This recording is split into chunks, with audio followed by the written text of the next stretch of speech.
Every superhero has one. Spider-Man. A moment.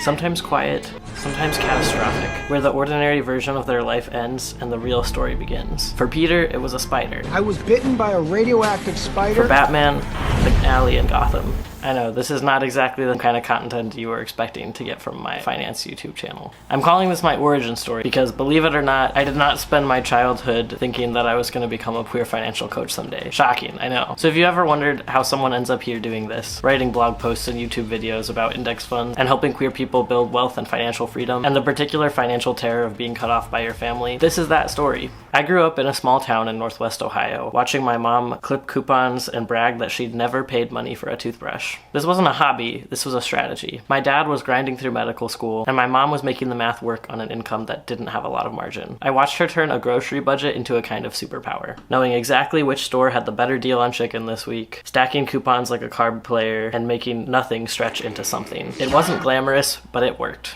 Then my dad graduated, got his salary, and everything changed. We moved into a house in a golf course neighborhood in the suburbs. My parents remodeled the kitchen, and they added on an outdoor patio with a fireplace. The coupon clipping years weren't forgotten. They were the foundation, and I watched my parents use what they learned in the lean years to make smart decisions in the good years. For a long time, my parents also taught Financial Peace University, Dave Ramsey's personal finance curriculum, to the adults in their church. I grew up watching regular people have breakthroughs about money, watching them realize they had more power over their situation than they believed. Watching real, small financial decisions accumulate into big change over time. I didn't know it then, but I was taking notes. Here's where the superhero metaphor gets a little on the nose, and a little dark. In the best origin stories, the hero gets two things, a power and a wound.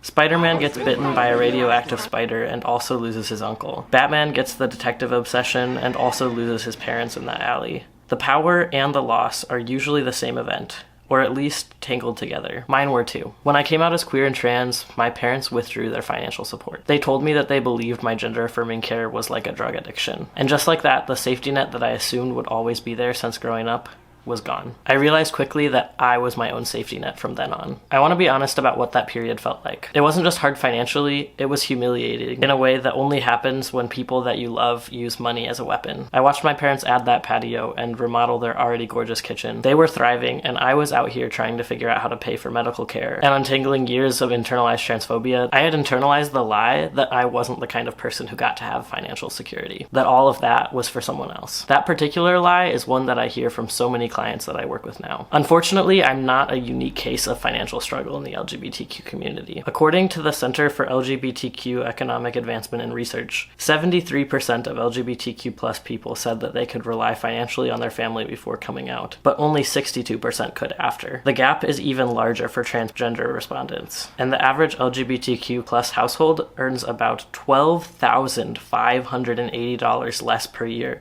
than non-LGBTQ plus households. This is not a personal failure, this is a pattern, and the pattern has data. Here's the thing no one tells you about becoming your own safety net. There's a learning curve. I made mistakes, I figured things out the hard way sometimes. I had to unpack a whole closet full of money shame. Not just internalized transphobia that told me I wasn't worthy of financial success, but also the progressive guilt that whispered that wanting money was somehow selling out, that caring about my financial future was incompatible with caring about my community. Spoiler, it's not.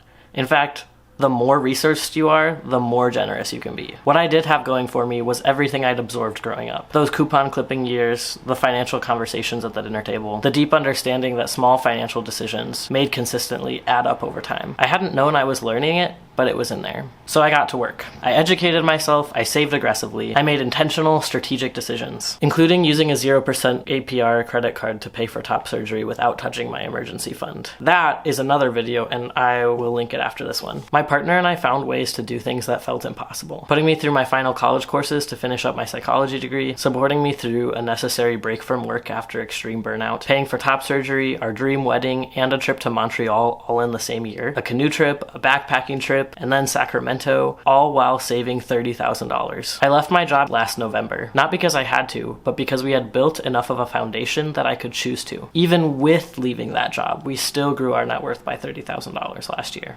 We are currently saving for a down payment on our first house in a blue state, somewhere we can finally exhale a little. I am 2 years post-top surgery and have over 6 months saved in an emergency fund. I have over $10,000 invested in the stock market currently, and I did not do any of this with family help. I don't tell you my numbers to brag. I'm telling you because I'm not more special than you or more capable of making smart financial decisions than you are. It makes me someone that has access to financial knowledge and who got lucky enough to get access to it even when everything else was working against me.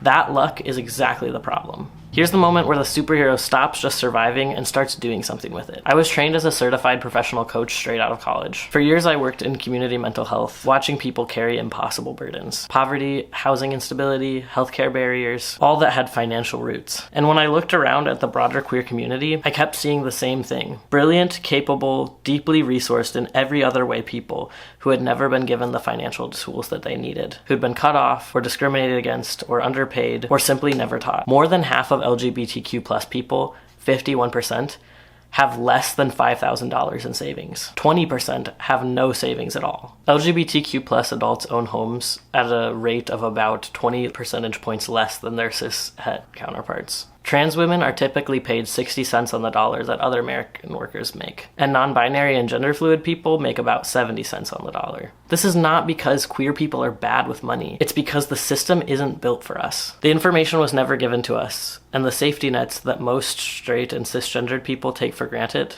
were pulled out from many of us in the moments when we needed them most. Financial literacy and financial stability are power.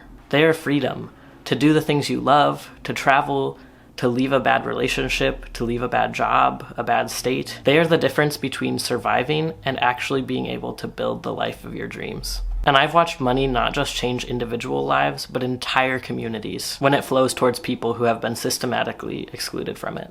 I don't want to be the only queer person in my circle who knows how to do this. I want to make it so that every other queer and trans person who finds their way to me has the same access to the tools that I had to fight for without the fighting. That's why I became a queer financial coach. That's why I'm building the queer money movement. And that's why, if you're hearing this, I'm so glad you're here. If you're a queer or trans person who feels behind financially, who feels like security and investing and wealth building are for someone else, for people who had an easier start, I want you to know that that feeling makes complete sense for everything else you've been navigating. And I also want you to know that that's not the end of the story. You can build this. I did it without a safety net, and you can do it with one. Me in your corner. The Queer Money Map is my 7-month one-on-one coaching program for LGBTQ plus people who are starting from zero or who feel like money stuff isn't for people like me. We build your whole financial foundation together. Emergency fund, debt payoff plan, first investments, and an automated system built around your actual life, values, and energy. Not just a generic one-size-fits-all plan. If you're not ready for that yet, that's totally fine. Stick around. There's a lot more coming. New posts every week on the topics that they never taught us. You don't have to figure this out alone. You've got me. Thank you so much for watching. If you enjoyed this content, would you please give me a like or hit the subscribe button down below? It will help my channel more than you know and will help me to keep creating free content like this to help queer people build more wealth and financial security. Let me know in the comments what part of my story stood out to you the most or what resonated with you specifically. If you're ready to get started on your own financial freedom journey right now, you can sign up for a free exploration call with me using the link on my website. Otherwise, I'll see you in the next video.